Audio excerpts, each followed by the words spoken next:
Police.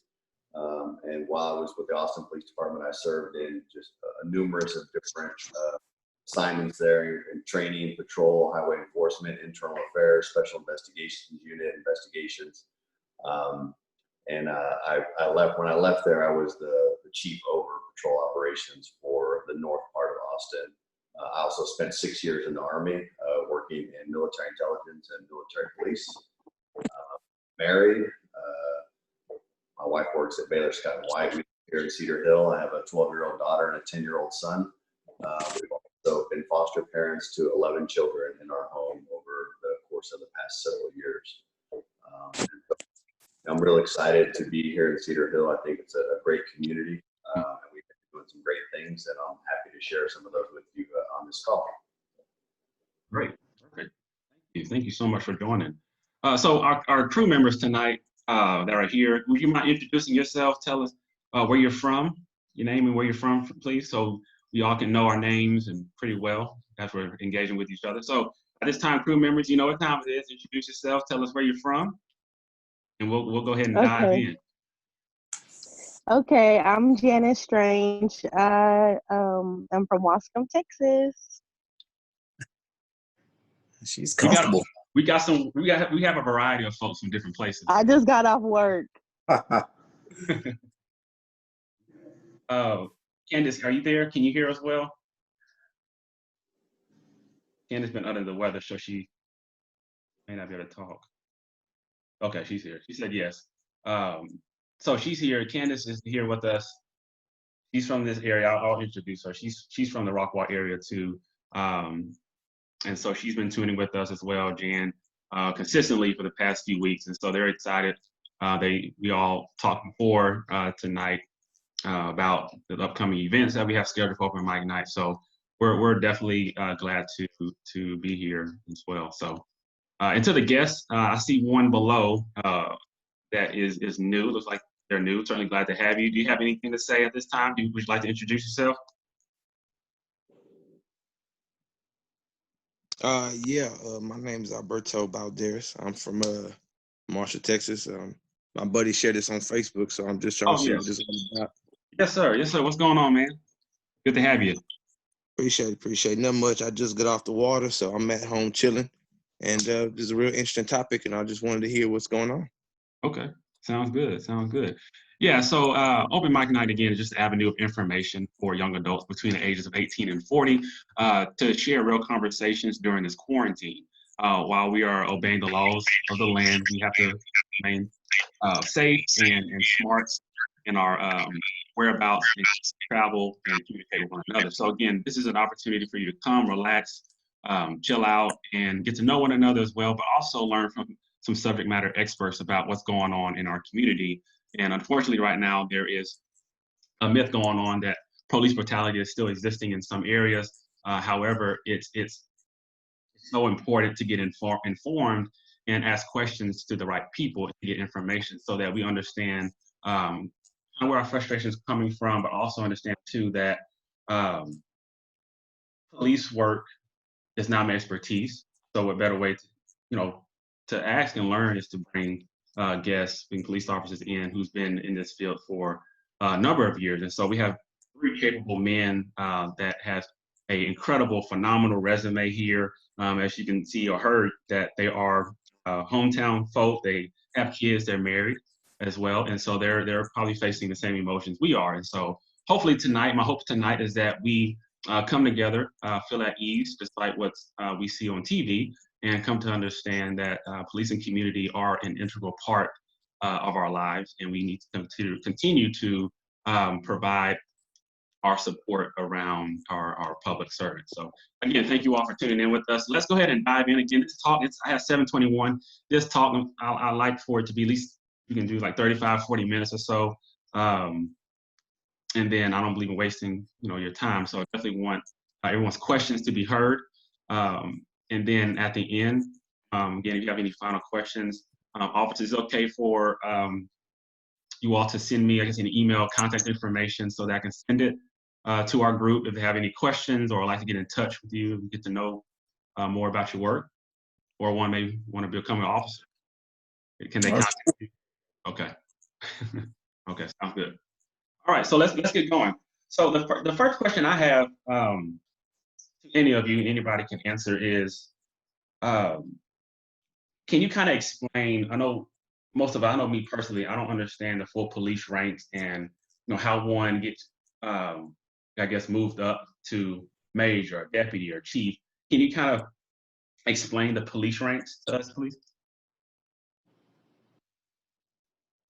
Well, in Dallas, you start off as a police officer, and your first promotion is a test, a written test to the rank of senior corporal, and then there's a written test and a assessment center for sergeant, then lieutenant, then major. Then major is an appointment.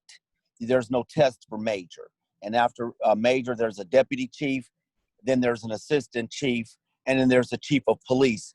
And that's our rank structure. You take a test up until the rank of lieutenant, and after lieutenant, you are appointed to your ranks thereafter. Gotcha. What does that test consist of? What does that look like? It's a written test over job knowledge, generally taken from penal code, general orders, traffic codes, city codes, code of criminal procedure. There's some reading materials, also some books on investigations and things of that nature. Generally speaking, it's a 100-question test. Okay. Yeah, and so I think that's one of the things that's important for people to understand is that every police agency has a different process for promotionals, and they all have different rank structures. I came from Austin. You go from officer, and then the next position is a corporal or a detective. Those two positions are the same level, but corporal is on patrol and a detective does investigations. And then from there, it's sergeant, lieutenant, commander, assistant chief, and then chief. And similar to Dallas, the first test is only a written test of 100 questions. And then as you get into the supervisory roles, sergeant and above, you have an assessment center, which is really a skills assessment. Because we all know that a lot of people are good at taking tests, but when it comes to practical knowledge or practical application, they're not so good. And so many years ago, police administrators wanted to make sure they were promoting the best leaders in the organizations. So they brought in assessments to be able to get a better for their leadership qualities, their ability to think critically, work through situations and scenarios and present those as if they were that rank and they were on the scene, and that's the action that they would take. And so that's really been a helpful tool in making sure that we promote the right people into those leadership positions. In Cedar Hill, we have very similar. We have an officer, corporal, sergeant, lieutenant, and then assistant chief, and then the chief of police. And normally, assistant chief positions they're appointed here as well. And so when you get to the higher level positions, the chief really just has the ability to select the people that he wants for those positions. There's not really a process, maybe just a brief interview. But a lot of agencies are bound by civil service, Chapter 143 of the Government Code, which actually dictates how they do their promotional process. And so that plays a role into it, whether or not the agency is covered under Chapter 143 civil service, which we are not in Cedar Hill, but a lot of the surrounding agencies are, and I don't think you guys are either in Dallas. Is that right? No, we have civil service. Okay, so you guys have some type of collective bargaining that changes the hiring, the promotion process then, so. Correct. So especially large departments, like same thing happened in Austin, we have collective bargaining. The union works with the police leadership and the city to design a process that both the union or the association and the city is happy with, that changes the rules that civil service is set forth for promotion. According to civil service, it's just a written test, and the test is good for 1 year, and the best people, whoever scores the best on the test, gets promoted. But like I said, we recognize that you're not always promoting the best people, and then sometimes, historically, and it's been validated that minorities do not do as well on written tests as whites, and so you're actually putting a hamper on promoting minorities into your department by only relying on a written test. So having the ability to have in the assessment center actually gives a little bit more opportunity to get more diversity in the higher ranks in the department. I have a question for Terrance. So before your work, so what did it take for you to become the president for the Black Police Association? And can you kind of explain that how that organization was formed? So yeah, and I'll do a quick introduction because I didn't want to butt in earlier, but my name is Terrance Hopkins. I'm actually from Tulsa, Oklahoma. I moved to Dallas, Texas, I think in 1985 or 6, sometime after college. And again, applied to be a police officer. Actually, twice. The first time I was weeded out through a polygraph, which is another thing I want to talk about earlier, how some blacks were weeded out. And 5 years later, I applied again and actually got the job. But again, I've been on for, in September, to be 30 years. And I am a tactical planner and under the SWAT unit, which I plan most of the protests that you see in Dallas. I plan any big events like the State Fair of Texas, the Super Bowl, Final Four, NRA convention, the PGA Byron Nelson golf tournament. So whatever major events come to Dallas, I pretty much plan the security packages for them. So that's a little bit about what I do day to day with my job. Becoming the president of the Black Police Association is, of course, a position you have to run for and get voted in. And I would have to say that it's not that I'm so great, but, you know, not a lot of people want to be in the spotlight nowadays. So yeah. I got to humble up on that one. But I guess people felt they could trust me to lead the organization.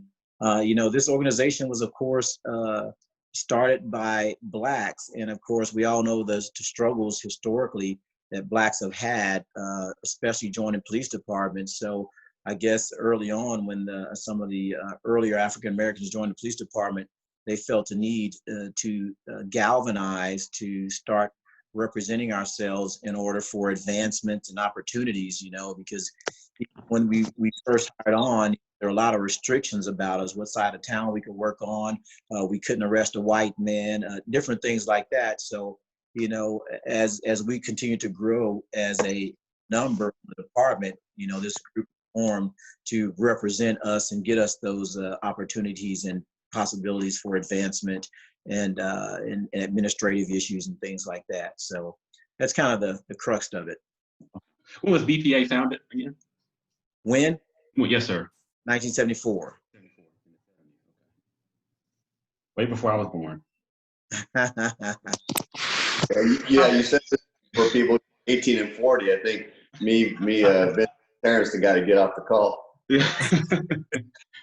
Oh yeah. No, I wouldn't even imagine. Y'all look young to me. I look like y'all are perfect in the age range. So, okay.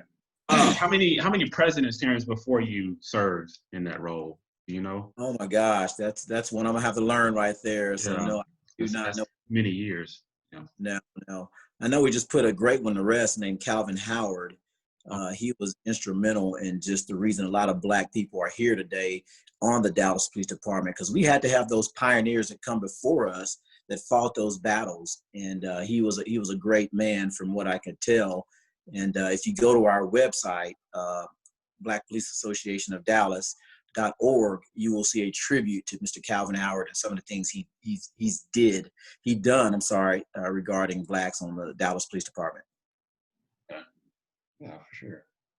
I'll definitely copy that link and post it in the group after our meeting. Right, so folks that wasn't here can check it out as well, because very, you know, I don't think a lot of people know the history behind it. How much presidents have fought to establish EPA as well. Because it seems like, I mean, you've been there. About how many years there? In September's 30. 30 years. President? Okay. No, not president. Oh, not president. Okay. Oh, so this is my second term as president. Okay. We do 2-year stints. Okay. So I'm on my second term. Okay. And I would like to say this about the BPA. The BPA's very mission is we are here, our mission statement is we are here to bridge the gap between the community and law enforcement. And a lot of times we do a lot of the boots on the ground stuff out in the neighborhoods. We open our doors to the community to explain a lot of things, as to where a lot of associations, that's not their niche, right? So in Dallas, there's a lot of controversial issues regarding associations, and we're we're only here to get to, and that's necessarily true. So I just want to shed a light. We do more with the community and trying to bridge that gap as opposed to just trying to get officers off who did something wrong. There's a lot more to it than that. Exactly. And I like to dive into that later on, but thanks for explaining that and clarifying that for us. Next question I have is, what does community policing mean to you? For the folks that are unaware of how that process works, community and police, and what does that mean to you? I'll let one of the other guys go first. All right, I'll start. I'll say that community policing is not something that you do to the community. It's something that you do with the community, and it's about relationships. I'm fortunate to have come into a spot here in Cedar Hill where police and community relations have been very well over the last several years, and that's due to our community here recognizing the importance of having good community and police relations. Cedar Hill is a majority minority community with over 55% Black in our community, about 20% Hispanic. So we are a high level minority community here. But in 2017, what the voters of Cedar Hill did is they voted in 1/8% of our sales tax to go into our police and community team, into a special fund in our crime prevention control district. And so that money there, comes into about over $1 million a year. And that money funds my community policing team. So I have a lieutenant, a sergeant, a corporal, and 4 officers. So I have 7 full-time personnel who are directly responsible for bridging that gap between the police department and the community. So I only have 70 police officers. So to have 10% of my staff that is focused on just community policing, if you put that into perspective for Dallas, I think Dallas might have, 2,500, 3,000, I don't know how many cops you guys have over there, but assign 10% of your staff to do community policing, and that's a huge number. And so it really has done well for us, especially during these challenging times where there's so much mistrust overall in general throughout the country in policing. And we haven't really seen a lot of that here in Cedar Hill, and we're continuing to build on the things that we've done in the past. One of the things that we do is a neighborhood walk. We had several last year. We have one this Saturday. We're going to use social distancing and sanitizer and all that to get it done. We had to cancel our last one. But what we do is that community policing teams, the 7 of those people, they set up 7 teams, and the mayor, the city manager, and council members, other department directors, some community leaders and religious leaders will come out, and we'll go knock on doors. We'll pick a neighborhood. We do 400 to 500 homes in a 2-hour period where we knock on doors and we just say, hey, I'm Chief Reyes, and this is the mayor and the president from NAACP, and we're here to talk to you about how you feel about your city services and what can we do to provide a better service for you. And we take notes and we follow up. And so, in my experience, in the time I was in Austin, when you police in any city, if you have a community meeting, and you say, we're gonna have a community meeting and it's gonna be at the East Substation, we want you to come tell us what your problems are. You're gonna get the same 10 people there every time you have that meeting. When you have a council meeting, when it's time for citizen comments, you're gonna have the same people there giving their citizen comments. So you're hearing from a community 10 that are speaking on behalf of 50,000 or 2 million, depending on how big your city is. And so what we're trying to do is we're trying to hear from everybody, because not everybody can go to City Hall. Not everybody can go to the police station. Not everybody can go to the library or the rec center. So we're going to them and asking for their feedback and getting it. And so, and our elected leaders are with us, so they're hearing directly from the people. So I think it's about relationships and getting out and talking to people. It's everybody's responsibility, not just the police department. What's the biggest misconception that some folks just aren't grasping at this time? Because, maybe there's not a lot of people that understand the piece. You have to build relationships. But when something tragic happens to a community member, I think the biggest misconception is you have 17,000 law enforcement agencies and 700,000 police officers across this country.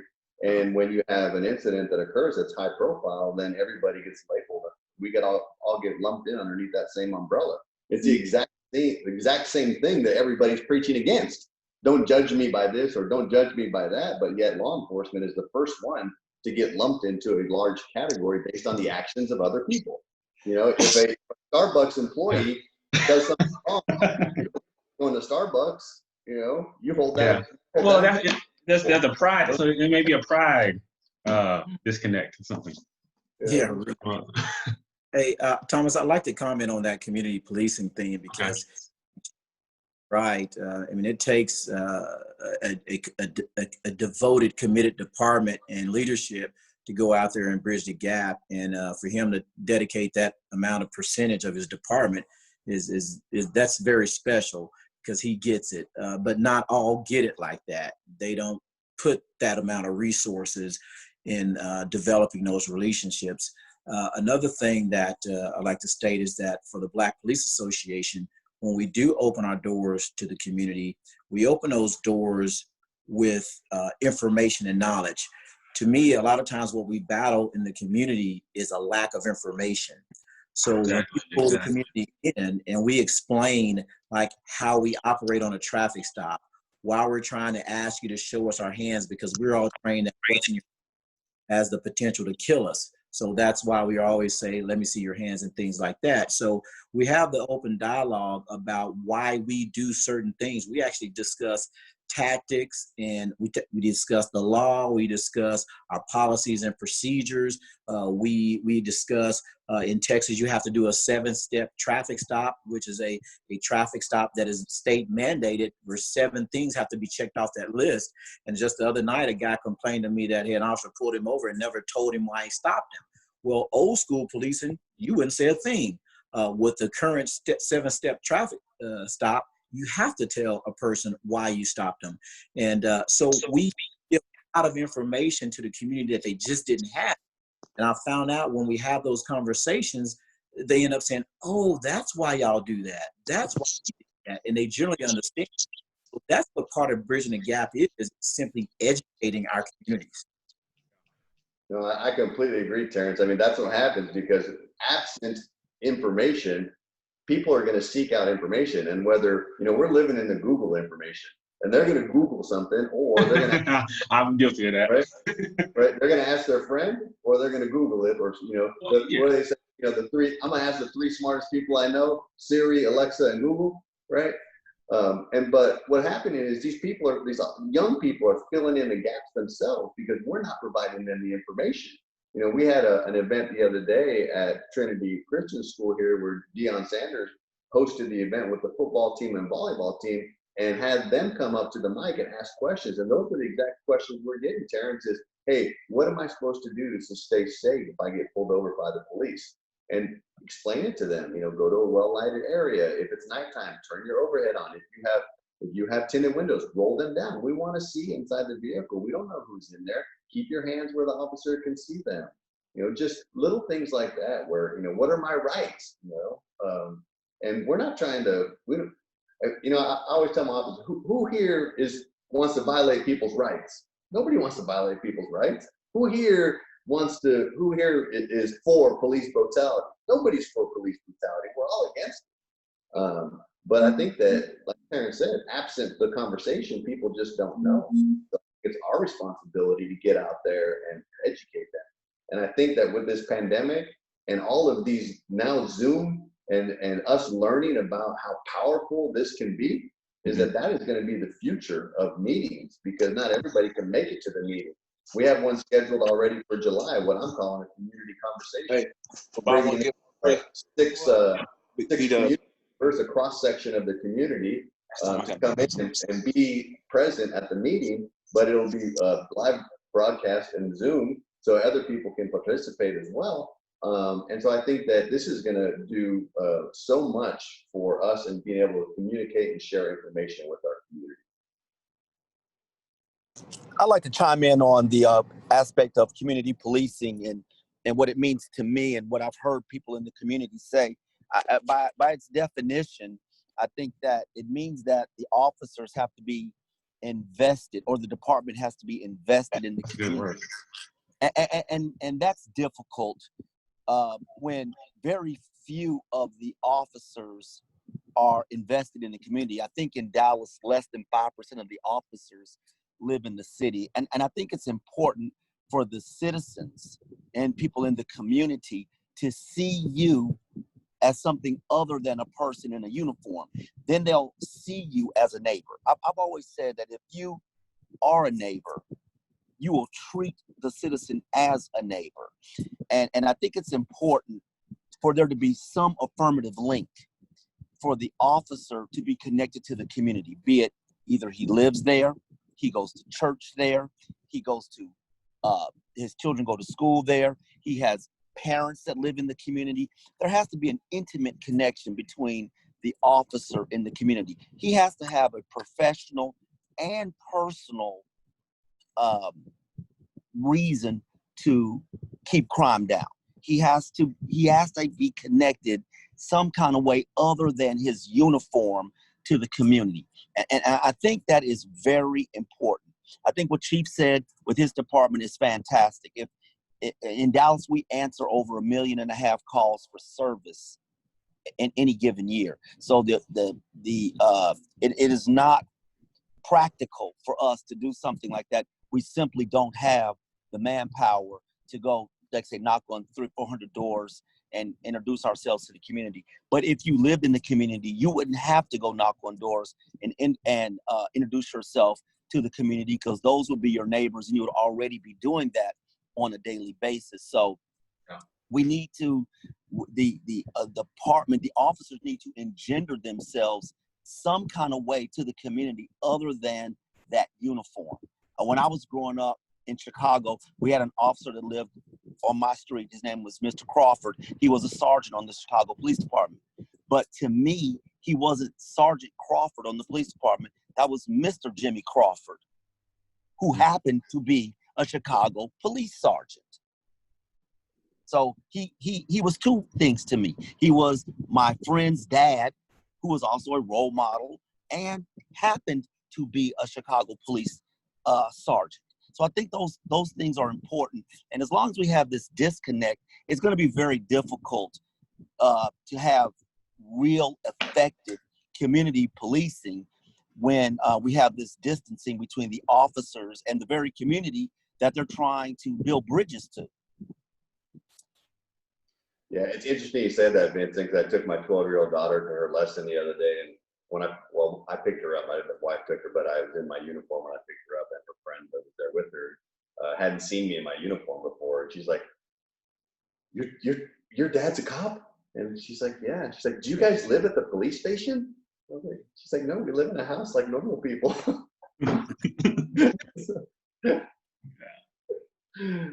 Right. I had the same exact stories when my daughters were growing up. So the community policing aspect is very important, and we have a long way to go until we can reach some semblance of acceptance in the community. But I think Dallas, we're still striving to reach that level with the community. Well, on the second piece of that too, one of the things is establishing a relationship before it's a 911 call, right? You don't want the first time that you have an interaction with a member of the community, especially the young people in our community. The first time that you interact with them is when it's something negative, whether they call 911 or they're being stopped, or you got a call on a suspicious person or something.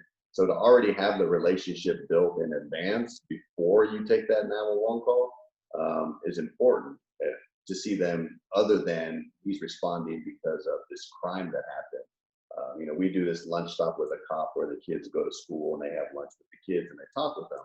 But what I'm leading into is I'll never forget that one of the times we got a call on New Year's Eve, and this is my wife and I at home, and it was the foster home, and said, "Hey, we got emergency placement for 2 girls. Can you guys take them?" And we're like, "How old?" And they told us 2 and 4. And my wife's like, she looks at me, and she has it on speaker. I was like, "Yeah." And so they brought these girls over New Year's Eve on Friday night. And so Saturday comes, Sunday comes, and then Monday morning, everybody's at the breakfast table, my kids and the 2 foster kids and my wife, and I'm going to work, and I put my uniform on. And so I walked over to the kitchen, and the 4-year-old girl, when I walked over there, she had this fear in her eyes. And she looked at me, and I was like, "What's wrong?" She's like, "Why are you wearing that?" And I was like, "Well, I'm a police officer." "You are?" And I was like, "Yeah." She said, "Well, the police took my mommy away." And that's what happened, is that her and her sister got taken away because her mom was a heroin addict. And on Friday night, she got arrested for drugs for the umpteenth time, and we had this emergency placement for these kids. So a lot of times in these neighborhoods, the only interaction that young people have with the police department is that they're taking away my mommy or they're taking away my daddy. And so they already have this negative perception of what a police officer is. That adds to the already mistrust that we have. You're on mute, Thomas. Zoom is still a work in progress for me. I want to pose a question to the group. Obviously, you can tune in. What education did you have growing up about police?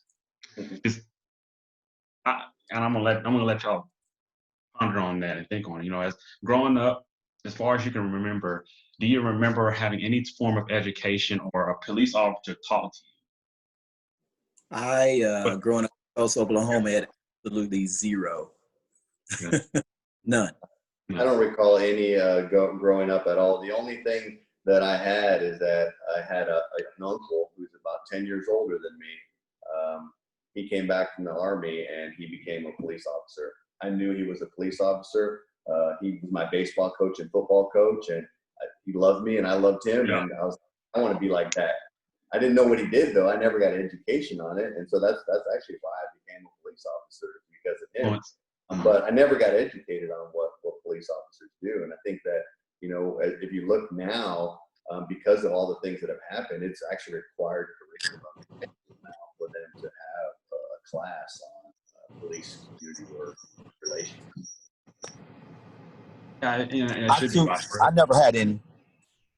I never had any interaction, anything, no classes, nothing about police work or anything. Like I said, Mr. Crawford was a neighbor, so I never talked to him about policing. Talked to him about baseball.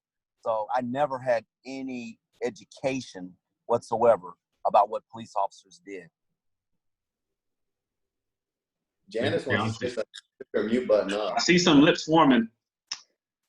This is the time. Yeah, I was going to say something.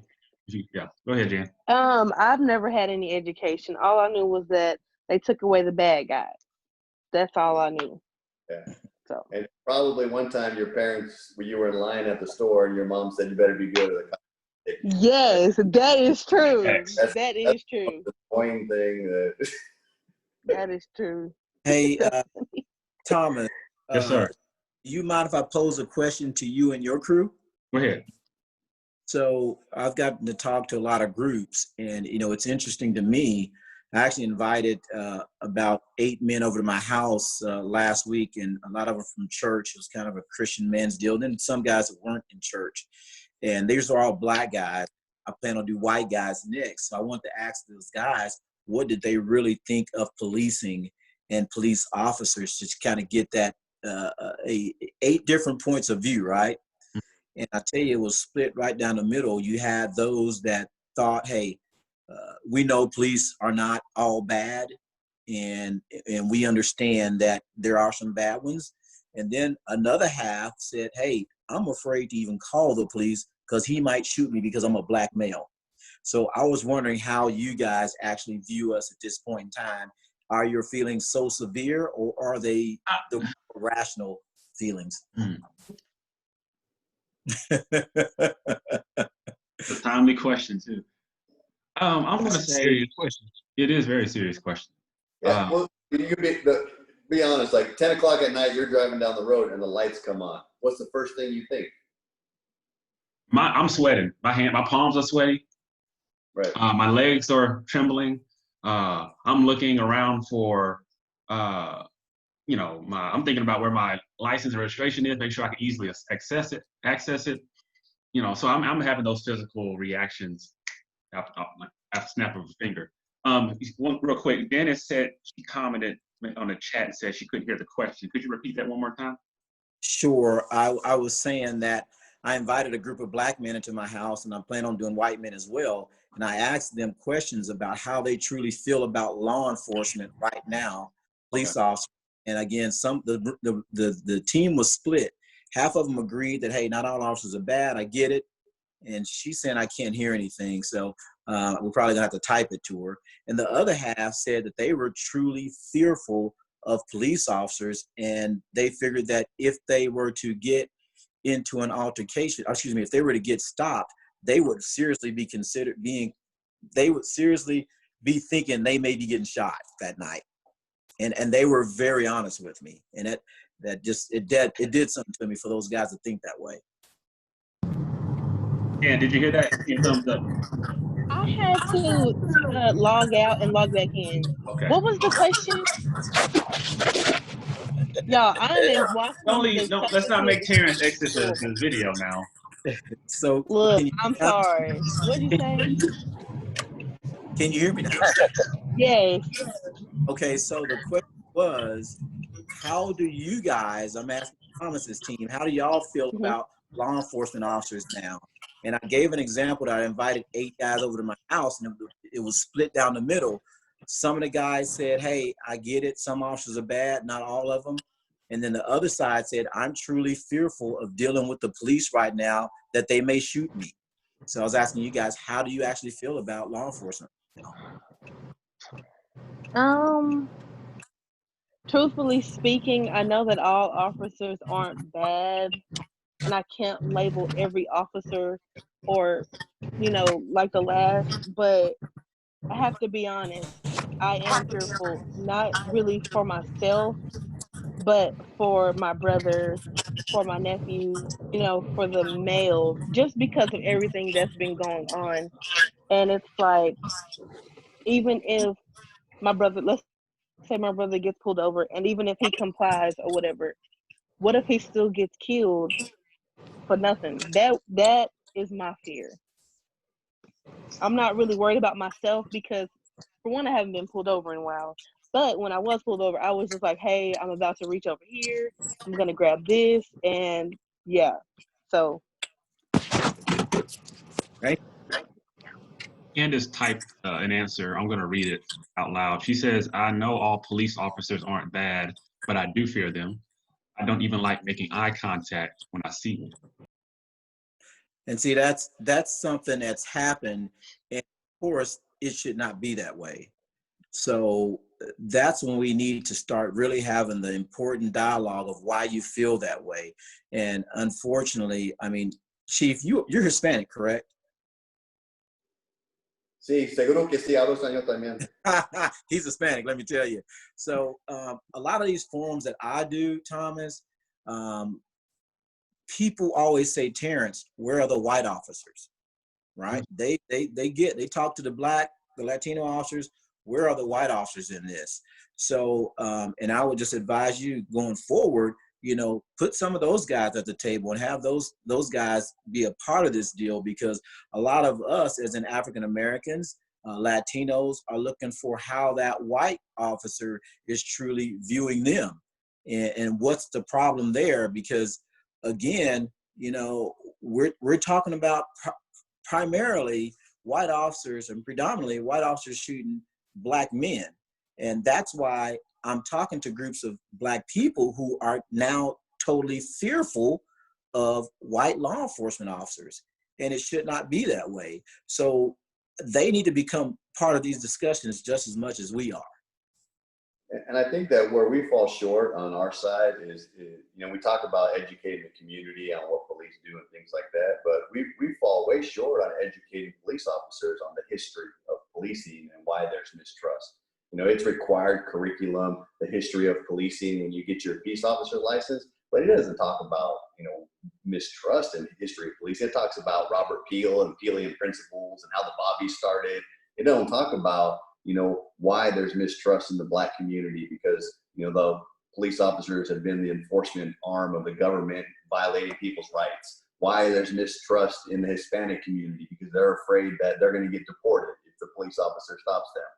you know, when I tell my officers that when you walk up to a car and there's a minority in that car, they're already up here. They're already scared. And it's your responsibility as the paid professional on that scene to de-escalate that situation and make them feel comfortable with you, because they're already going to be scared. It's like Janice said, you're already going to be scared. So now I'm walking up there, you're already scared. I didn't even do anything yet. Right. Just the mere presence of a police officer scares our Black and brown community members. These are facts. Yeah. So, You know, about that question you had about how you view police officers. So I'm from East Texas, like real country part, you know. And so I've seen, like, personally, like, you know, I hate throwing that racist word out there because it gets used so loosely. But I mean, I've seen police officers grab young Mexican kids by the neck and talk about their families and slam them down, like junior high type stuff. And the same with the young Black kids. But I never was fearful, because kind of like you guys said, it's always bad apples. And, you know, my heroes coming up were like the 80s, 90s movies, action hero cops. And that's kind of what I saw them as coming up. But, you know, people who are not strong-minded, I'm going to say strong-minded enough, but open-minded enough to separate the bad people with the good, they're never going to be comfortable until you have police officers that want to become people's heroes, that want to be comfortable with the people that they're working with. Yeah, that's interesting you said that, because I will tell you that when I watched that Minnesota, that George Floyd thing, and there was 3 officers there that had an opportunity to be a hero, and they all cowardice away and allowed that to occur, because that would have completely changed the narrative. Law enforcement in this country had the 3 officers that were there intervene and done what they were supposed to do, and they didn't, and Sure. It hurt all of us. Yeah. It's a real shaky situation when I talk about my friends, because you have some people, you know, young Black men who are real extreme about it, you know, F12, forget this, forget that, you know. But I think people are missing a big picture here when it comes to policing and what the police are there for. You know, one of my dream jobs was become a police officer, that and a football coach, but I can't become both of them. But I also want to impact my community. You know, you could do both, either or, but, you know, football was kind of my thing. But, you know, I think people forget what the police are there for. I think a lot of guys who take that mantle and their job, they forget as well. You know, they kind of take their power, you know, their power for granted, and they don't know how to treat people, and people don't feel comfortable. You know, and I think the more push you have for police officers to just be accepted, you know, and kind of take the flack at first, because it's going to be rough, especially after, you know, recent events, just to keep pushing to be more community friendly and be just put in a better light, because social media is going to make everything look bad, but just keep pushing to be in a better light, it'll get better. right. For sure. And I'll say this too, because again, law enforcement agencies are not perfect by far. And there's a lot of things we can do to show the community that we mean business. And what I mean by that is, and if we start going into some of the reforms that need to happen, that's screening our people better, right? Screening people on a regular basis. Psychological exam that just asks you questions, several questions, and then over again it asks you the same question another way. Well, if a guy's got his mind made up of how he wants to lie or say, no, I love all people or whatever, he can do that. But so some of those reforms, we need to actually sit people down in front of a real psychologist who's trained to see certain signs in people, and when somebody gets nervous or, you know, gets that twitch in their eye or whatever. So we can do things better to show the public that we're weeding those type of officers out, and then on a continual basis, because, you know, when you go through the same scenarios, same neighborhoods, and you watch the same things over and over again, you start to get jaded against some people. Now, if it can happen to a Black officer, I darn sure know it can happen to a white officer.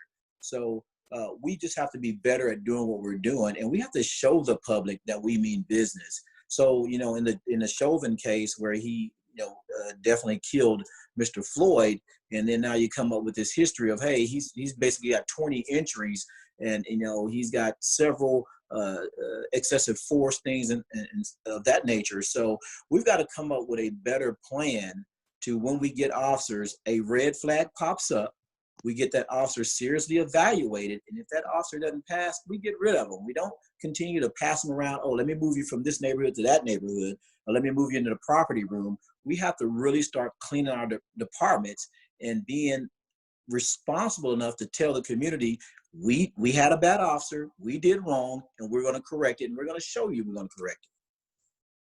I think one of the things we have to do is we have to change how we convey to the public how we are cleaning up our department. Or one of the things I hear people say all the time, and it is really irritating to me, is they say, police officers, 98% of them are good. You know, we only have a few bad apples. And the first thing I always say is, where do you get those stats from? How do you know that? Exactly. But more importantly is this: if you were taking your child to have surgery, let's say at Children's Hospital, and the administrators at Children's Hospital said 98% of our doctors are good. We have a few bad apples. Or if you're about to get on an airplane and American Airlines said 98% of our officers I want off this plane. are good, but 2% of them will probably crash the plane. That would not be acceptable to you, and it shouldn't be acceptable to the citizens. And we should stop saying that, because it doesn't serve us well at all. To go around as if it's a bragging point to say, 98% of us are good. That's not a bragging point. A bragging point would be 100% of us are good. And when citizens are protesting, they're not protesting the good officers. They're protesting the bad officers. Just like people protest bad teachers, or protest bad anything. And officers should not take that personally. I think part of the culture is that officers think that they take that personally. And if you're not one of the bad officers, why are you taking it personally? So we need to change how we receive this criticism from the public, because I've been saying this for years. We are public servants, and the operative word there is servant. And we do the public's bidding. The public doesn't do ours. And that's one of the things that fundamentally has to change in the mind of the officer. And until that happens, we are going to have people fighting reform. Yeah. So those are some things that are going to have to change at the officer level. I have a question. And it's incumbent upon the supervisors and the leadership to create that culture and to provide that accountability piece where officers feel comfortable coming forward when there's other officers engaged in misconduct. Because, it's like, it's like you said, if you have one bad officer and 9 good officers, and the 9 good officers don't say anything about the one bad officer, then you have 10 bad officers, right? And so we have got to create a culture and environment where we are weeding out our own based on we don't want them to be part of our organization. And the one thing is, like I told you guys, I came from Austin, and I'm sure it's not much different in Dallas. I still follow the news over there. I have a lot of friends over there, but they fired 3 officers over the course of the last 18 months for use of force related issues, and two of them got their jobs back, and one of them got a promotion when he got his job back. And so these arbitrators and these mediators that feel like they have to support every once in a while and give a bad officer their job back, a lot of times the administrators, their hands are tied. They try to do the right thing. So I think there needs to be some legislative changes when it comes to 143 in civil service and these contract negotiations about how get their bad officers get their job back, because they're out there.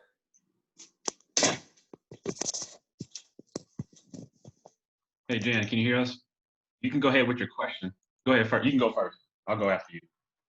Okay, so my question is, could it be possible that like the police department could know of an officer that's not up to par, but doesn't want to make a move because it could possibly give that police department a bad rep should it hit the news?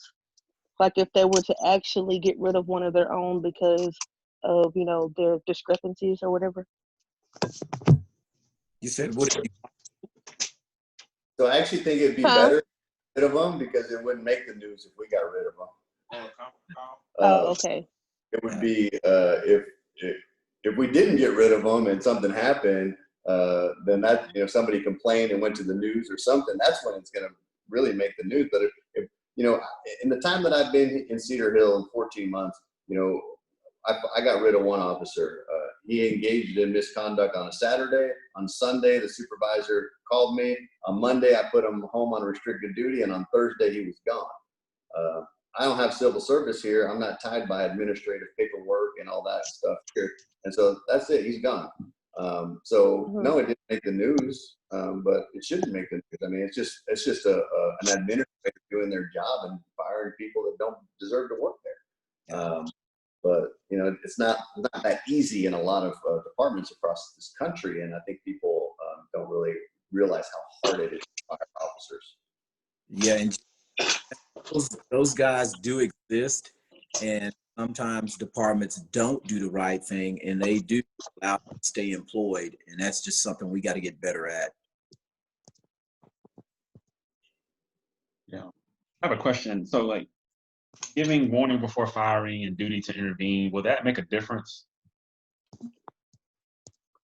So I will tell you that those are things that officers have been doing for forever. As long as I've been an officer, it's something that's been in practice, but maybe not necessarily written down as part of your policy. So I think it does help to reinforce that requirement there. But you know, a lot of that stuff has already been in practice. It's not written in policy. So it's good to reinforce it because the officer is always going to go back to policy. You ordered it yet? What? You ordered it yet? No. No. Okay. I thought we were gonna. Head down. Thank you for sharing that. Yeah, so Go ahead. you know, with some of these new policies, what it does give some departments is some teeth now in certain issues because, right, like Chief says, it's been done, but it hasn't been a policy or a practice. We've done it naturally. Some of us have taught it. We generally are trained to give commands.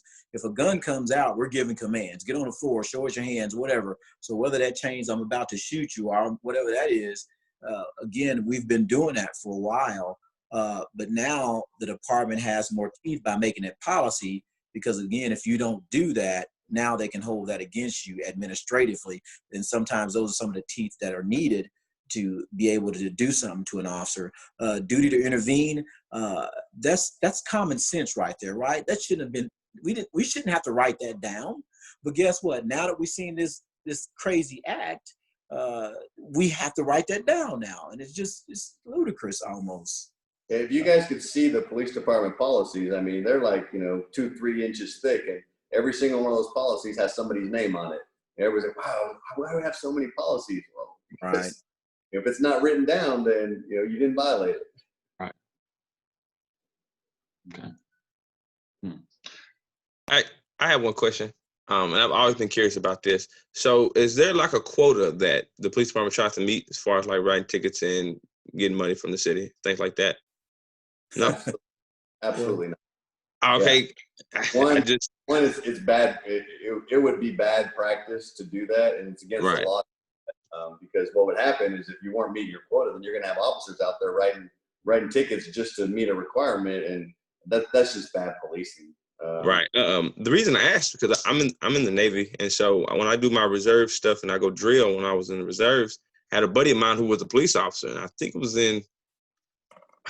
might have been in Shreveport, Louisiana.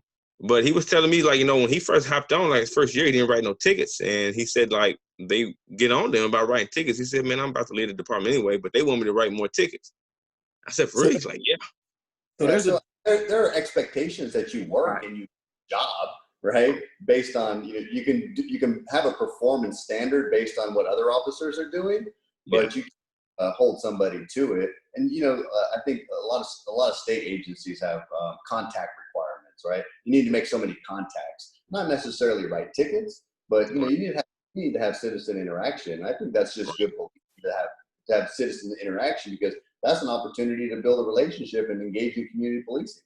Right. It's not about tickets. Right. And that's education on our side, Chief, because what you perceive is if you see the motorcycle officer out there standing in the middle of the median with his radar gun writing tickets, you automatically assume that, oh, he's got to write a certain amount of tickets. No, he's a traffic officer, and he's got to enforce traffic laws. And a lot of times when you see that traffic officer out there on a certain street, he's out there because somebody in the community, in the neighborhood, and said they continue to see him on the street, and I need somebody to come down here and slow him down because we have kids in the neighborhood. So he's out there. It's quota thing. Now I can't speak for all the historically back before we even got on, but right now that's illegal to have any kind of a quota system. And I need somebody to come down here and slow him. What was that? I heard something too. I didn't know what was going on. But yeah, okay. I mean, that's news to me. I mean, I definitely learned something. I just wish that, because I shared this on Facebook, my buddy shared, he told me to hop on it because I had just, like I said, I've been real busy that I forgot. I wish more young brothers would hop on this to enlighten themselves, because the more you know, the less offended you'll get, because you can think about certain things, because they're set in place for a certain way. You know, and I think for a long time, people have been taken advantage of, and people have been skipping these steps. And so therefore they just the waters get muddy. So it just seems like their intentions are one thing when they're just not really doing their job to the best of their abilities. Hey, let me share this with you real quick. So a lot of times Black people can only comment on what they see in their neighborhoods, right? If they see a white officer there writing tickets, oh man, he's just writing Black people. Well, that's the majority of the neighborhood that lives there, right? So Sure. I used to work in wealthy North Dallas, where some of the most richest people in this country live. And I got a complaint there one time about a stop sign and everybody ran, right? So here I'm a Black officer in that white neighborhood, and I wrote every white person that ran that stop sign, right? So I could have been considered, you know, the other side of the field, but I was simply out there doing my job as it related to that stop sign in that particular community. So again, us having that conversation to really know what's what. Now, I'm not saying it doesn't exist, that racism, bias stops don't exist, but I'm just saying sometimes it's not what it appears to be. Right. So I just pulled up my racial profiling report, which every agency in the state of Texas is required to submit a racial profiling report to the state and make that available to the public. So if you went to our website, you would find that report online, how many stops we made, the outcome of those stops, the race of the people, whether we searched them, and so on. So last year in Cedar Hill, we conducted 14,000 traffic stops. 9,500 of those resulted in a verbal warning. So that's 2/3, right? So 2/3 of the time when officers stop people, they're giving them warnings. So they're interacting with people, but they're not necessarily writing tickets. So it's not about money, but you know, and not even about, you know, arresting or anything like that. It's about the public knowing that we're out there. And one of the things too is that we have this model, and it's called DDAX. Okay, it's called a data-driven approach to crime and traffic safety. And what we do is we take the crime data, because all agencies now are data-driven. We take the crime data and we put it on a map, and then we take our traffic complaints and our crashes and we overlay it on top of it. And we tell our officers, hey, this is where the crime is happening and this is where the crashes are happening. Go out here and make traffic stops to two things. One, to deter criminal activity, and two, to help prevent crashes. Because I guarantee you that if you see the lights on, you're going to think twice about burglarizing that house or breaking into a car, because you see that the police are out there being proactive. And so one of the things that a lot of stops results in is decreased criminal activity, because the criminals see that the police are being proactive. Right. I see that. I mean, it makes a lot of sense, and I understand. Oh, yeah, for sure. Good question. What percentage of your officers on patrol are actually from the neighborhoods they patrol? Let's go. So I have about 10% of my staff officers live in the city limits, but that's about it. And I think that's probably pretty standard across police communities. And I think it's, you know, a shortcoming. I think like he said, that, you know, if you're invested in the community, I think that you're going to do better. But, you know, I will tell you that when I was in Austin, I did live in the city for the beginning part of my career. And then I moved out of the city just because when I would go grocery shopping or I would go to Walmart, I would see people there that I had arrested the day before. And it kind of like, you know, I'm with my kids and I'm like, man, I don't want my kids to be part of this. They didn't sign up for this. And so I did. I moved outside to Buda and lived out there. And so I think that for some officers, it's more of a safety factor for them and their family not to live in the same places where they police. Right. But I think that it can have a really positive effect, because it's like you said, you know, if you're involved in the community, you know, I live in the city, I take my family to these community events and stuff, and, you know, they understand that, and that's what they signed up for, being part of the Chiefs family. They go, and it makes sense when people see you in regular clothes at community events, because it creates a connection. So I think it would help build relationships and trust in our community. But unfortunately, I think that a lot of officers just don't want to do that. Coach Bowling, good to have you on. Go ahead, sir. Thank you for having me, Thomas. Sure. Guys, I'm sorry, I'm joining a little late, but Thomas actually took part of my question. Other part of my question is, I was teaching and coaching in the heart of South Central LA in Watts. We had a basketball program put on by the police department. Are there any kind of programs in your community where you actually do things like that? Maybe have a little league football team, little league baseball team, or little league, anything like that, to kind of get into the community and try to show something other than someone coming to take someone away that you care about from the police, something on a positive note, so you don't associate a lot of negative things with the police department? You know, in Dallas, we have and a lot of places do, they have the PAL organization, or the Police Athletic League. And we partner with a lot of kids from different communities on so many different sports. It needs to be more widespread. I don't know why it's not, but we've got programs like that in Dallas. And I know you got on late, Marcus, but, you know, some of the things in Cedar Hill that we do is we have a youth summit that we do. We have a free summer camp that we invite kids to. We have over 100 kids that attend that summit every year. Unfortunately, this year had to get canceled. In addition, we do something we call lunch stop with a cop, where the officers just go out to the schools and they have lunch with the kids and just talk with them. But I think we're doing a better job also in our with our youth. I was invited to Cedar Hill High School to talk to the football team by Coach Lynn, to go out there and just talk to them about the current environment. And, you know, this is something that started last year, so it wasn't a new relationship. And that's the thing, is that these relationships have to be ongoing. You can't wait for a crisis to build relationships in your community. And so having that open line of communication with that coaching staff, because those student athletes are also student leaders. And so to get them to understand and share that information with their peers is powerful. And so I think that we need to continue doing that and having those conversations. I agree 100%. Thomas is actually a former athlete of mine, and he is absolutely a leader. And kudos to you, Mr. Warren, for putting this together. Thank you, sir. Oh, not a problem. Glad to do it. Good question. Good question. I got 8:20. We got about 10 minutes. Chief Reyes, Terrance, are y'all okay with on time right now? Oh, yeah. Have anywhere you need to be? Okay. Wanted to check in. Yeah, feel free to throw in some more questions, guys. We still have some time. I got a question. So, you know, you two gentlemen, you guys work in the Dallas area, bigger area, you know, comprised of the city. And you guys seem real progressive in how you're moving forward to get connected with the community. What would be some advice or things that you could do for like the more rural areas? Like, for example, the areas where I'm from, where it seems to be a little more old fashioned, and there's the disconnect between being a law enforcement officer and people, part of the community.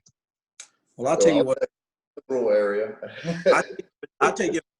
So if somebody's not doing it in your particular area, I don't mind doing it. Last night I was in Frisco at a church. So it's almost like what you just said. It's a small suburb of a large city, and they're not really very progressive in doing this type of outreach. So here I am all the way up in Frisco last night doing exactly what you're talking about. And I think that a lot of the smaller cities, like, you know, in Cedar Hill, you know, we're 50,000 people. Right. And so, but what you got to do is the most important thing that you and all the young people out there in our community can do is vote. Because here's what happens, right? Where do I get my direction from as the chief of police? I get my direction from the city manager, the city council, and the mayor, right? Those are elected officials. The city manager is appointed by the council and the mayor, and the city council is elected. So you have to elect people into those positions that shape policy and give guidance to the police department. And so if your police department is not engaging in the type of policing that your community wants as a whole, then you got to go to the council, elect the right people in there to make those changes. Okay, for sure. Right on. Hey, Mike, are you still there? I saw your comment here. I want to give you some time to answer your question. I don't want to overlook anyone, so go ahead. Oh, yes. Well, I was just like, as far as earlier, the question on what's your interpretation of the police, your perspective. I was going to kind of give mine. And basically, not to make it too long, when I was younger, of course, I was taught the idea of police are just out to shoot blacks and that kind of stuff. But as I've gotten older and actually looked at the research, to be honest, I honestly, if I was to list 20 things as far as threats to black lives, I wouldn't put law enforcement there or the government oppression. Yes, of course, I do believe that there are some people, as far as that few that are corrupt, and as was said earlier by the officers, I believe that those people will be held accountable and they'll be fired and so on. So as far as that, I'm very glad that those kind of measures are taking place. I'm also glad, I think last week, the Police Reform Act that President Trump signed, I think that's another step in the right direction. So as far as in my perception of police today, I believe that yes, yes, as far as racism and things like that, that's always going to be a threat. But when I'm pulled over, as far as like the fear for my life, it's very low. And actually, the last 5 times that I've been pulled over, actually, those were all, they let me go with a warning. And so I think when we are pulled over, it comes down to being respectful and being compliant and so on. And then, we should be mindful of our surroundings. But as far as the idea of just having a very high risk of police brutality, I think it's not as high as the media tries to portray it as, but that's just my opinion. Well said. You know, I think one thing that really drives this, and of course, we all know how the media machine works, right? You know, saying if it bleeds, it leads, right? So they're going after the most graphic, most controversial things, and generally that's pitting, you know, a white police officer against a black male, right? That's pretty much it. You know, those of us in law enforcement realize that the shootings are very minimal, a small percentage of what we actually do, and still most officers will go through their entire career and never have to shoot someone. I'm 30 years in and never had to do it, and several of my colleagues are. But here's the thing. Media, we have to be very careful with what the media puts out in the way of what it appears to be, because now it's just easy. So if I was to get off tonight or do my job tonight, go out and get into an altercation with somebody and end up shooting them, right or wrong, correct? It's going to be most likely captured on media, social media. It's going to be broadcast 10 million times the next morning. And then it gives that appearance that, oh, this happens every second of every day. So we got to always remind people of what that truly looks like, and that it's not as bad as it really seems. Now, I'm not trying to all downplay any black man being killed by a white law enforcement officer, because that's what the temperament is today. But we still got to understand what's truly happening. And there are so many good things happening as opposed to some of the bad. But again, we're here for one reason, and that's the state of the country today as it relates to law enforcement.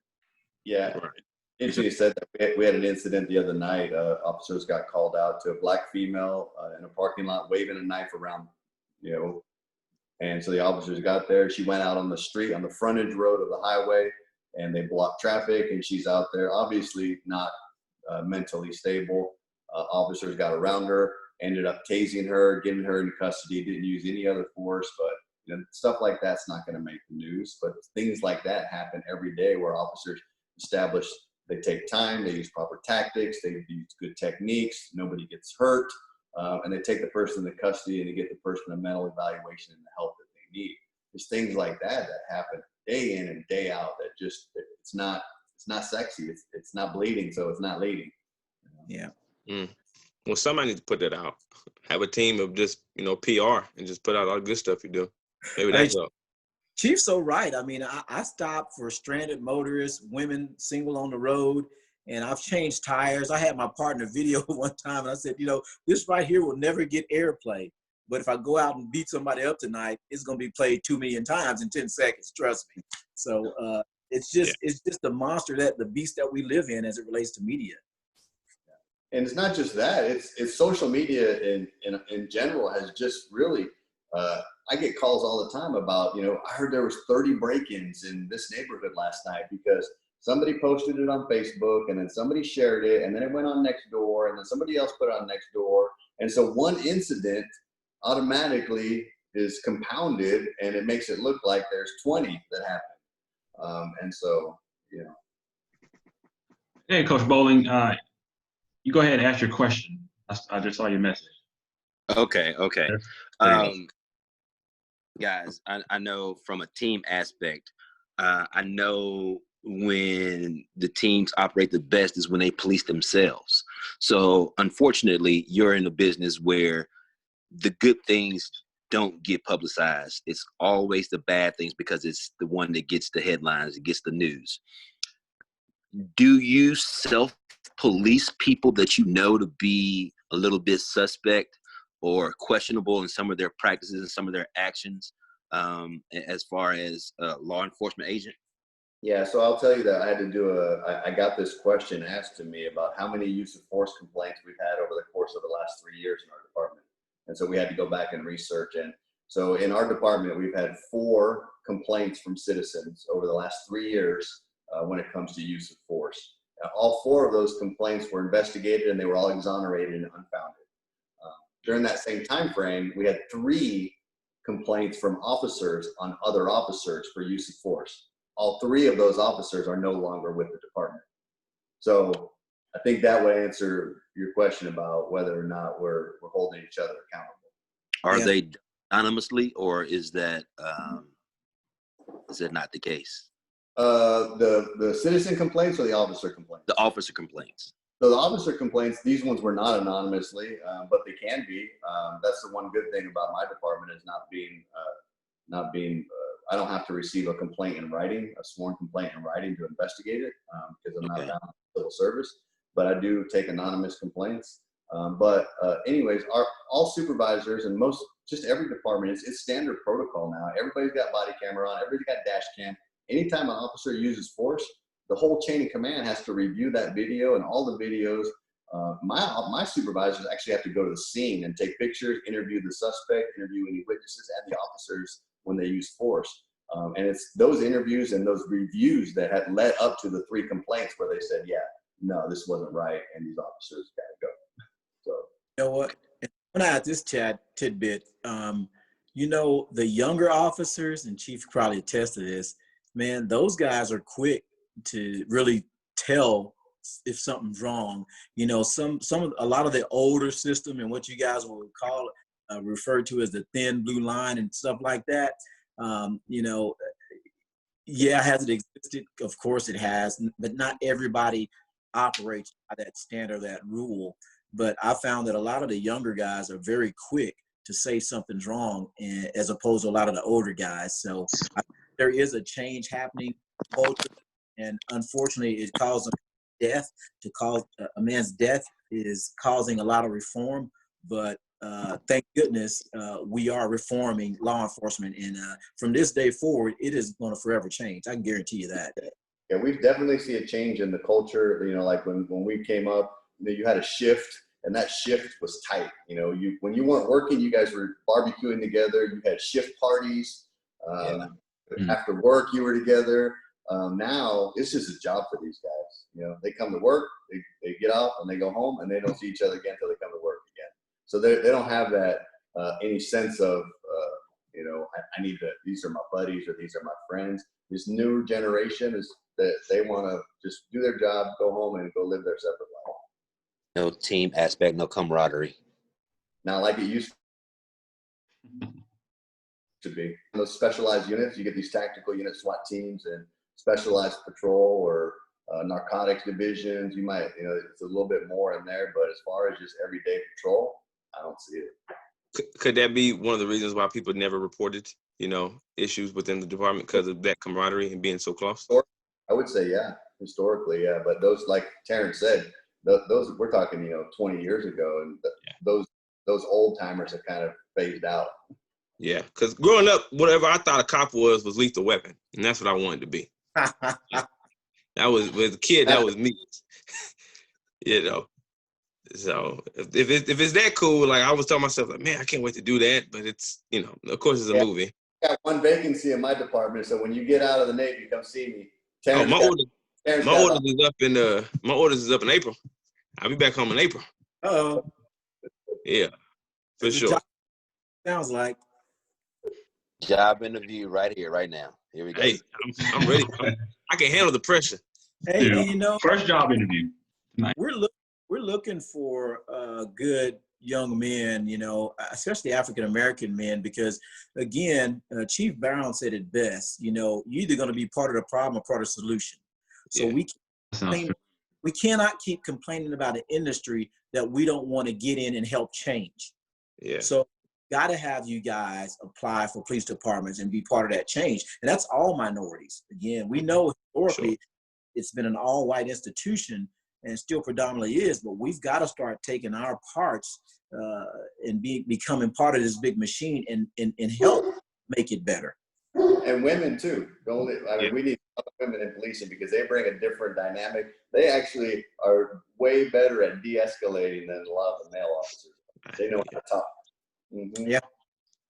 Yeah. Yep. Now, I've always considered being a police officer. Like I said, it's always been one of the things. But I've always been community specific, especially back in Marshall, back in the country where I'm from. I've always been, you know, my goal is to kind of help people who are led astray there because they're not less informed, but people there are a little more small-minded when it comes to thinking objectively about how the world is. But I've had a choice, you know. It was like I could be a police officer, you know, or like I want to be, when I finish my degree, I'll be a teacher and a coach. You know, I can affect younger minds, which are better for molding in a different direction, you know, than I can a grown person, you know, because once you bake a cake, you know, it's a cake. Ain't no changing that for the most part.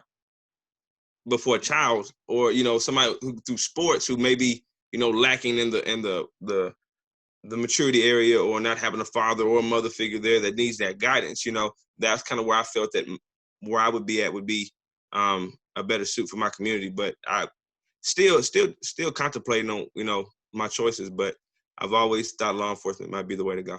Just know that a lot of communities have school resource police officers, or like in Cedar Hill, the school has its own police department. In Dallas, the school has a police department. So you could be a police officer for a school or a university. So you can do both. Right. I didn't know that. Which is true. I also worked with a former police officer as a coach. So you can actually do both. That might be something to look into for real.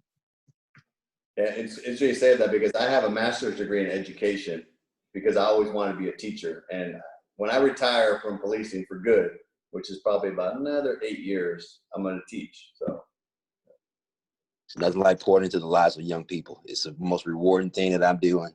And I have to change it for the world. Well, you said it right there. Yeah. We're going to do a last round of questions. Last minute questions. Good to see you, Jason. Welcome aboard. Any more questions before we close out? I'd like to say something. I don't really have a question. I just wanted to thank y'all for coming on and having this dialogue with us because I mean tensions have been really high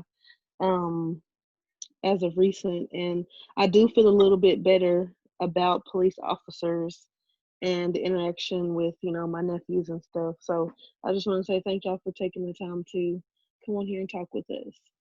Well, thank you. Yeah, thank you. Absolutely. Absolutely. I'll be in Cedar Hill. I'll be in Cedar Hill in May. All right. There. Looking out. Hey, we got some new recruits now. There you go. That's good. Hey, I challenge you guys, and I'm glad you have the stage here, the platform to get your message across and have us on, because I mean, this is where it counts. I mean, to me, it's the grassroots, boots on the ground that get it done. And, you know, this don't need to be a syndicated show on national TV. It's right here where people really get the good information. But I do challenge you guys, man, when you guys see police officers, go up and talk to them. Break whatever that is, that stereotype, whatever. Yeah, that guy looks like he's this way or whatever. Man, go up, have a conversation with an officer, and I guarantee you will be surprised. And if not on the good side, if you find out that he has some type of an issue, you'll know exactly what he is. But I guarantee you, 9 times out of 10, you're going to get some good dialogue. And again, the better we understand one another, man, the easier it is, and the better we all can exist. For sure. Absolutely. Absolutely. Absolutely. Any last minute questions before we close out tonight? If not, again, Chief Reyes, Terrance, thank you so much for your willingness to dedicate your time and to tune in an open mic night. It's been a pleasure. Chief Reyes, you surprised me. I gotta ask, how'd you find out about open mic night I tonight? got it from my PAC team. You had emailed my PAC sergeant and asked him. Yes. So he said, "Hey, Chief, this seems more like up your alley," and he sent it to me. Well, I appreciate it. I appreciate it. Hey, that That's tells you dope. something there. If a chief is going to do something like that, that's a real chief. A lot of times they pass that stuff off. They know right there. I can tell you. That's pretty cool though, for real. That's pretty. Yeah, That's pretty cool. absolutely. Absolutely. It's Yeah, important. It's important. So, and you know what? It's like Terrance said, leaders. It starts at the top.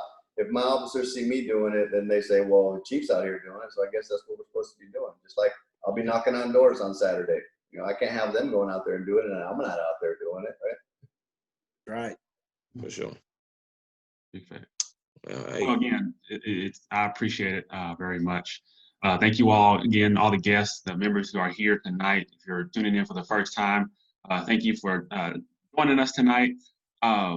If you would like more information, I did record this meeting tonight. Let me know, message me on Facebook. I'll be glad to send this information. Again, follow us on Facebook, the Crew Young Adult Ministry on Facebook. Send a request. I'll be glad to get to know you and share our upcoming events. Chief Reyes, Terrance, thank you again so much. You may sign out at any time. I have a brief announcement to share with the members on All right. close out. Thank y'all again. Appreciate y'all. Have a good night. Thank you, guys. Take care. Thank you. All right, guys. How y'all feeling? it was good. That was a good conversation. Good. What's your name, sir? Good to have you on. For me? Yes, sir. Oh, Alberto. Alberto. Good. I was That's looking at Decorius' friend. Oh, okay. I can see the resemblance. That's Good my to have brother. you. That's your brother. Okay, good man, good man. He worked at ETBU, cooking up them fries and the burgers. Yeah, I used to go in there, get them free meals. I'm like, my brother working the back. Oh, okay, go back there and just Yeah, bro. Just go That's ahead. freshman 15. That's his fault, bro. That's freshman 25. Yeah, that's my dude, man. But he told me to hop on. I just had a mission today. I just got off the water, so I'm, you know, my hours are all mixed up. And he was like, "Hey man, go ahead, hop on it." You know, I had some more stuff to say, but I didn't want to take away from what anybody else had to say on there. You know, Well, I tell you what. What's happening now? Go ahead. We were just talking to them, you know, especially Chief Reyes, it seemed like to be real progressive, and I like to see older generation people like that who are in control are more progressive on why things need to change, you know, and you know, have a better control on, because he just seemed more insightful about being connected to the community, you know. Yes, whether or not that's what I like. Yeah, whether or not his approach is the best or it could be done a little better, it's like, I know this is the issue and this is kind of what we need to get connected at right here. Exactly. We'll work the other stuff out, you know, as it comes along. Absolutely. I agree. Anybody else? Feedback? Positive, negative? Would you like to see these guys come back again? Yeah, I would. That was nice. I would like maybe more officers, like he said, maybe some white officers. Especially, I think you should get some from Shreveport too, because that's Chirac. But that's a whole nother story. But I think it was You No, know, they I see. know some upstanding police officers from Shreveport. No, I go to drill with some of them that are in the Navy. A lot of Oh, some of them in okay. the Navy. So I drill with some of them. Yeah. Yeah. Okay. But I was getting emotional. I was messing up, but I was getting emotional thinking about my nephews because, to me, they're great kids. They're my nephews. They're these wonderful people. But to maybe an older white person, if they're just walking up the street or something, they may look like a burglar. They may look like they're about to, commit some type of crime, and that really hurt me because I know my nephews aren't like that. They would never steal from a person. They would never rob, shoot anybody. They would not do that. To think of all the innocent Black people who have died because of what a white person has said, to be honest, and then not always being true, and then the officers just automatically believing them. A little piece of me dies when I see that, because it's like, I have nephews growing up. What if I lost one of them because of, you know what I'm saying? So, but I think this was a much needed conversation. Well, and that's what we all need sometimes. It doesn't matter what color you are. If you like the information, you're going to go off what anybody says. So it's to have information and you internalize it the way you want. But it's never a bad idea to hear subject matter experts to come in. They've seen the ugly, they've seen the good, the bad. They've been in the game for years, as I stated in their bio, as I told you verbally. So I'm glad you all have gained something from this. And hopefully in the future, we can continue to share and have real conversation about what's influencing us on today. Again, I thank y'all tonight. Please follow us on Facebook, the Crew Young Adult Ministry. Check us out. All of our announcements and upcoming events is posted on there. On next week, we will start our financial literacy workshop on the 2nd, 9th, and the 16th. So check us out. There's a flyer that will be posted. But again, check us out on Facebook and you'll notice all of our upcoming events. So share this information. I would like to always hear feedback from you all about some topics you'd like to discuss, such as how to maintain your self-image during quarantine, police brutality, anything you can think of. Shoot it to me. I'll do my best to get back at you and put that in the schedule. So again, thank y'all again for tuning in with me. Is there any last minute questions or comments about open mic night moving forward? Just a question, just because I like talking to those two, and I feel the conversation was very needed and is useful. Do you ever plan on having something like that again? Yes, I do. I'm working on bringing in some more police officers and more like Black activists, such as mayor, local mayors, police chief. I was very surprised to see Chief Reyes on here.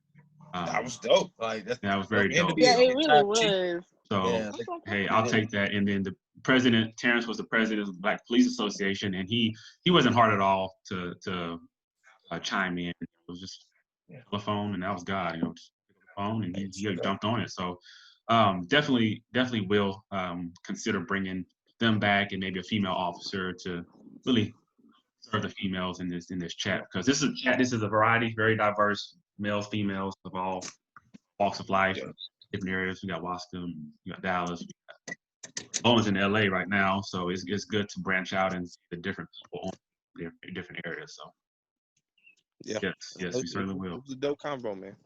Good deal. But I'm finna roll out. I gotta get some Z's, y'all. All right, man. Take it easy. Bye. All right, bye. Stay safe out there, man. Good job, Thomas. Appreciate you. Stay away from that Rona. All right, man. No doubt. Well, no doubt, man. Yes, sir. Good to have you, bro. Man. Proud of you, man. Thank you, sir. All right. Well, good night, everybody. Have a good rest of your week. Enjoy your weekend and stay safe, stay positive, encourage one another. Peace out, y'all.